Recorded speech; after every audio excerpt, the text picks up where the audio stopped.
Now, let me welcome in this week's guest here on the Kneebar MMA podcast. It's UFC middleweight and former Tough 21 cast member, the creepy Weasel, Steve Montgomery.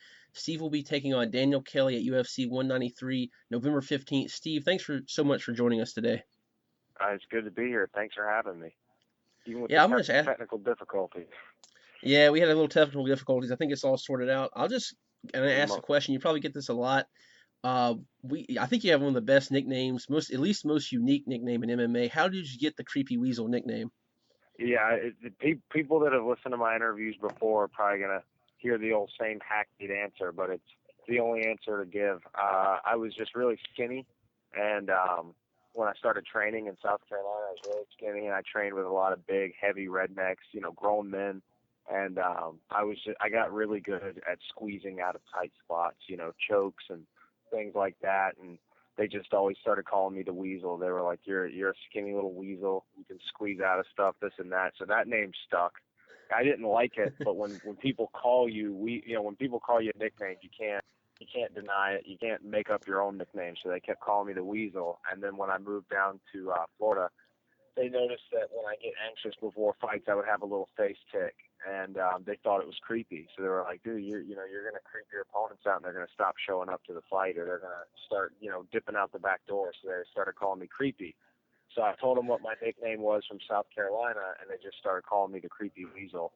And I hated it at first, a lot, but it stuck and people kept calling it. And for whatever reason, I still think it's stupid. I can think of 10 way cooler nicknames that I would really like to have, but everyone calls me that and everyone seems to like it. So, I think they say in business, it's not about what you want, it's about what the consumer wants. So no matter what it is with the product, you make it according to the consumer, and all the consumers like the Creepy Weasel. So I'm not going to argue with it. That's awesome, man. Good on you Yeah, to embrace it. I think it's one of the best as well. Let's talk about your time on The Ultimate Fighter.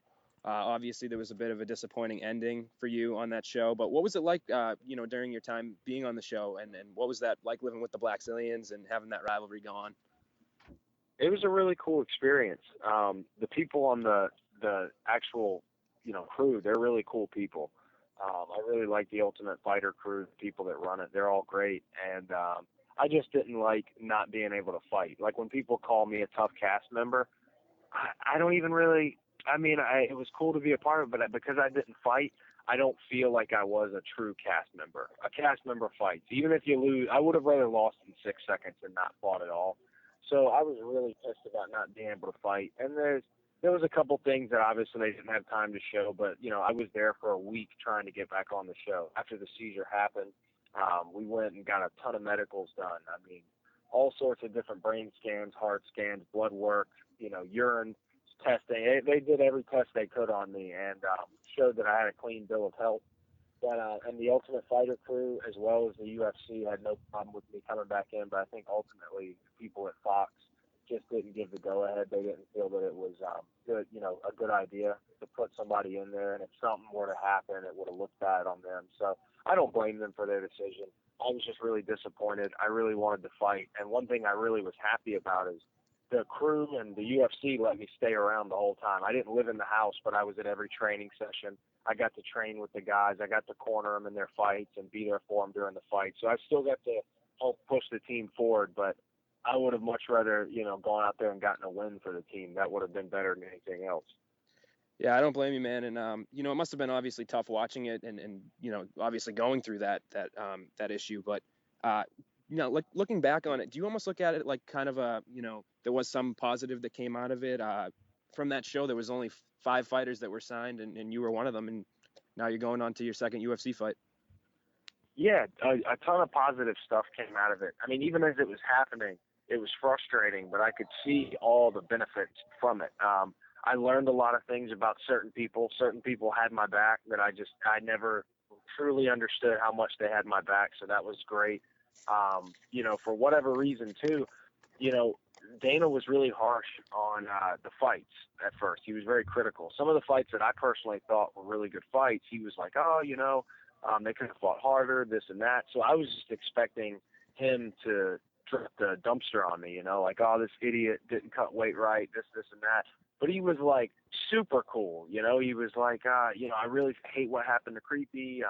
I'd love to give him a chance if he can show us he's healthy. And so that was amazing. And then pretty much what I got under the table, the offer, I wouldn't even call it an offer, but the deal that I got was, hey, go out, fight one time, maybe two, win, and show them that you're healthy and you can make weight. They're like, go fight a dumpster. As long as you make weight, that's what they're worried about, is that you're healthy, and they'll give you a shot. So I went out, tried to find a lot of fights. I don't even remember how many we had back out. One of the fights got canceled after the weigh-in. So it was really frustrating trying to get a fight. And ultimately, the day before I was supposed to fight at 185 pounds in Virginia, we got a call to fight the following weekend at the UFC in Florida because the card had fallen apart. So ultimately, I ended up in the UFC before anybody else on the show. And I'm really pissed about losing that fight because obviously that was a really good opportunity, and then I lost that fight. Somehow this year, I don't know how, and it's not going to be my plan going forward, but I have lost my way into a bigger opportunity each time. First it was the Ultimate Fighter. I botched that with a bad weight cut, and then I got into the UFC somehow off of that, and then lost that fight badly, and somehow got on a bigger card on a bigger show. I don't know how it keeps happening like that, but I'm counting my lucky stars and just trying to take advantage of it. Yeah, absolutely. And you kind of talked about your last fight that it was a very short notice. The card was falling apart there in Florida. You took on Tony Sims. You were having some success on the feet before, unfortunately, you got caught. And I'm going to ask you kind of the same question. Any positives from that first fight? I know it was a loss, but is anything you look for, positive out of that? Oh yeah, I mean, where there's crap or negativity, there's always positivity to go right along with it. So you can choose what you want to take. I learned a lot. I mean, either way in that fight, I knew for a fact that after I won that fight, that was my plan, obviously, was to win, that I was going to go up to 185 pounds for just certain reasons, whether it be to be healthy. There are a lot of reasons: being healthier, being happier while I'm training, and all the other reasons that come behind not cutting a lot of weight. But that was one of the things I took away, is let's go up a weight class. And two, just the technical aspects. I knew what I did right after, as I literally walked out of the cage, I'd already pieced together what I got caught with and why I got caught with it. And then we went back, we watched the film with the coaches, and that was pretty much it. So there's a lot of technical things to do with angles on the feet, and also I learned a lot about a different type of mindset to take into fights. I learned so much from that fight. It would honestly just bore people to hear all the things that I learned. But I will say this: win or lose, you're going to see a lot of those new lessons in this next fight, because I'm going out there to either win or do the samurai style, put the dagger up to your heart, and take your own life. It's do or die this next one. Yeah, absolutely. And that's going to be up here coming in November here at UFC 193. You'll take on an Australian judoka, Daniel Kelly. How has the training been going on for this fight? Thankfully, you've had a little longer camp. I don't know if it could get any shorter than your last fight. That short, real short notice fight. You got some training going on. How's it going? And are you ready to get back in there? Yeah, it's been going good. And in the last fight, being short notice, I've been training because of extenuating circumstances. I've been training for over a year straight in camp. I fought on Halloween of last year, so I did an entire camp for that. I had an 8-week camp, and then straight from that, I was told like the week before that fight, hey, we're going to be doing this show. So as soon as that fight was over, I might have taken like half a week off, and I kind of eased back into training and got right back to doing the camp because the show filmed in January. So I did a training camp for the show. Then the fight fell through. But the whole thing was, after that was, all right, now you've just got to go fight outside of the UFC once, maybe twice, and you can get in. So I started doing not only training the guys who were still going to fight on the show, but I started training to get a fight outside the UFC as soon as the show was done filming. So I trained for a fight from February. I was looking to fight in March or April. Those two fights fell through. So then come April, I had a fight May 20th scheduled. That fight fell apart after the weigh-in. So after May 20th, I knew I had a fight June 20th. So I was getting ready for that fight. And I got the call, I think it was June 21st or 22nd not 22nd, June 12th or 11th, I got the call for the UFC. So I knew that, I was going to fight in the UFC a week later. So I was already in shape. It was just a matter of doing some technical stuff because the guy was a southpaw and a right-hander. He switched stance a lot. He was a really good boxer. So we had some things planned for that. And then right after that fight I lost, I finally did take a solid like 10 days off. But I went to Las Vegas for the Ultimate Fighter finale, and Glover Teixeira asked me if I could come help him be a southpaw for OSP. So I got to go up there and do some awesome training for about 11 days. And that led me right back in, not really into a training camp, but I kept training because I knew that I'd be getting a call for the UFC sometime around October or November. And I just kept training, and I pretty much been in shape all year. So this fight, the thing that's been nice is I've had a lot of time to drill specifics for a specific opponent. He is a judoka. He's a southpaw. You know, he throws heavy leather and stuff. He tries to really punch his way into a clinch. So I've been able to prepare some certain things and just kind of modify all my tools for him. Yeah, and this has the potential to be the biggest show attendance-wise in UFC history if all goes well and it does sell out, which I believe it will.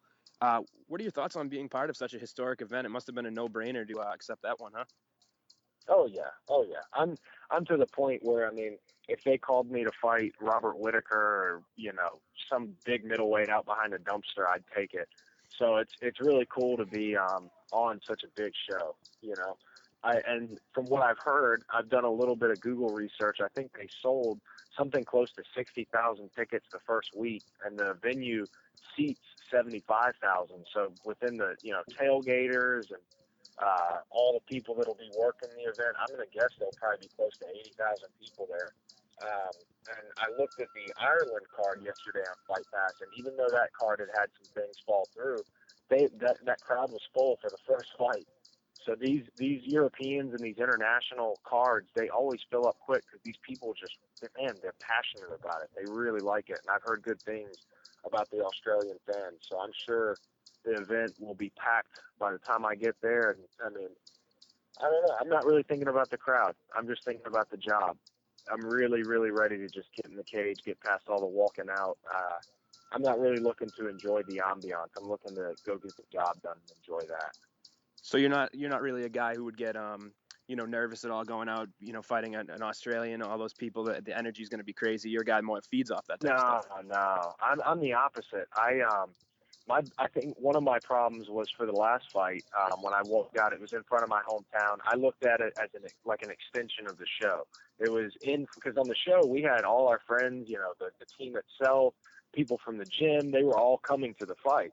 So it was really cool. That whole idea of fighting in front of my loved ones, my friends, and all that idea really stuck in my head. I really wanted to experience that. So when I found out I'd be fighting 20 minutes from my house on the UFC, I was ecstatic. So to me, I got almost a little too caught up in the crowd. I enjoyed the crowd too much, enjoyed the ambiance too much, and I focused on the fight obviously, but I wasn't really there aware. I don't know. I just don't feel like I had the mental focus that I needed to just go out there, ignore the crowd, just screw all of that. You've got to go out there and you've got to do the job. And that's how I'm going to feel this time around. And because the crowd is so hostile, not even hostile, but they're going to be a big crowd. They're not people I know. It's going to be easy for me to just tune that out, stare straight at the cage, and just go get the job done. The crowd's going to be tuned out for the rest of my career until after the fight. After the fight, I'll enjoy it then. But before the fight, when you've got a job to do, you can walk out there and enjoy it, but you haven't won yet. And I mean, even watching one of the fights on Fight Pass last night, a really good striker, I can't remember his first name, but his last name's like Till. This southpaw just tore this guy apart and was literally playing with him, putting his chin out. I mean, got really, really arrogant. And then in the third round, he threw his shoulder out, and the dude came back and almost finished him, and it was a draw. So no matter how comfortable you get out there, I was so comfortable out there with Tony. So comfortable, landing my shots, landing knees, felt great in the clinch. Like as soon as he clinched me, I felt him not wanting anything to do with it. So I felt really comfortable. And just that 1 second, you can get taken out. So you've got to go out there and know that it could be your last fight every time. And I think when you fight with that kind of urgency and focus, things will go your way. Now let's talk about your opponent, Daniel Kelly. He's a highly decorated Olympian with a judo background. His only career loss was his last fight against Sam Alvey.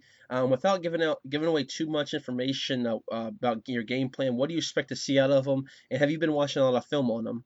Yeah, I've watched his 3 UFC fights. Just one time, not one time. I think I watched them about 2 times each, just looking at some of his tendencies. And I watched. I'm trying to think. I think I saw his fight right before he went on the Ultimate Fighter. But overall, it's just to be better. I adjust my weapons for him, but I know when I go out there and just sit down on my punches and relax, bad things happen for my opponents. I took a fight last year at 85 on really short notice. It was like 2 weeks for Titan against a guy who was coming down from 205. So I had no weight cut. And having no weight cut, I just felt really strong. I felt really natural in that fight. And when I landed my punches, I put him on Wobble Street, and he was a really good striker. So, I mean, I know when I go out there and just relax and sit on my punches, he's the one who's got to deal with stuff. He's the one who's going to have to adjust his game plan. And when he does adjust his game plan, I'll adjust a little bit more, and I'll be a step ahead. My plan is just to go out there and be a step ahead all the time. Yeah, and it used to be, about you kind of touched on this earlier about fighting, do or die kind of. It used to be a lot of people got 3 shots in the UFC before they were cut. Lately, there's been a lot of cuts, guys going 0-2 or even 1-2. With all the harsh cuts in the UFC have been, they've been doing lately. Do you feel the extra pressure to win this one, or is it Oh, yeah. always the same kind of Oh, pressure? yeah. I mean, I would say it's probably a 95% chance that I'm on the chopping block. I mean, unless I got some kind of fight of the night performance and just barely lost, or even a controversial decision. You know what I mean? I feel like I'm just on the chopping block. I have really good friends that were on that cut list that have done really well in the UFC, or maybe lost a really close decision but won a fight before that. Both fights on short notice, and they still got cut. And I don't blame the UFC at all for that. I think it's just the simple fact that their roster's full, and the standards getting set a little bit higher now because the roster is full, and you just got to go out there and really show them, like, hey man, like, I'm here to put butts in seats, make eyes get really wide, and I'm here to make the crowd go ooh and ah, So I mean, and that's one thing I've never had an issue with. I've never had a boring fight my entire MMA career. I never see that being an issue, win or lose. But I really want to go out there and just get the job done. I mean, really quick, really efficiently, and just devastate this guy. One last question on my end. Your fight November 15th at UFC 193. Any prediction? Obviously, you think you're going to win, of course, but any other predictions you'd like to throw out there? My only true prediction that I would feel comfortable with is I know when I get out there, I'm not going to be expecting or anticipating anything. I'm just going to flow with the fight. But any position, I predict punishment in the sense that if he wants to clinch me and he thinks his judo is going to work there, he's going to regret clinching with me. He's going to regret standing with me. And God forbid it goes to the ground, he's going to regret being there, whether he's on top or whether he's on bottom. He's just not going to be happy anywhere. Well, I think it's safe to say that I cannot wait to see that one. And before we let you go, Steve, is there any sponsors you want to thank? Maybe let the fans know where they can find you on social media. The floor is yours. Sure. Yeah, man. Well, thank you guys for having me on the show and dealing with my crappy phone today. And then thank you for everybody at American Top Team, everyone back in South Carolina that supports me. I got so many people that do so many nice things for me. So anybody who helps me in any way, shape, or form, Gardner Life especially, Fresh Meal Plan, Bob Shever Wellness Center, and I'm probably missing another 15, but thank you to all those guys. And social media is just, I think Twitter is Weasel Steve, and the Instagram and the Facebook are the Creepy Weasel.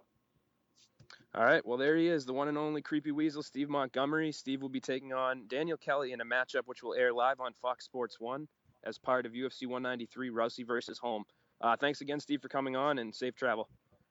You guys have a great day. Thank you.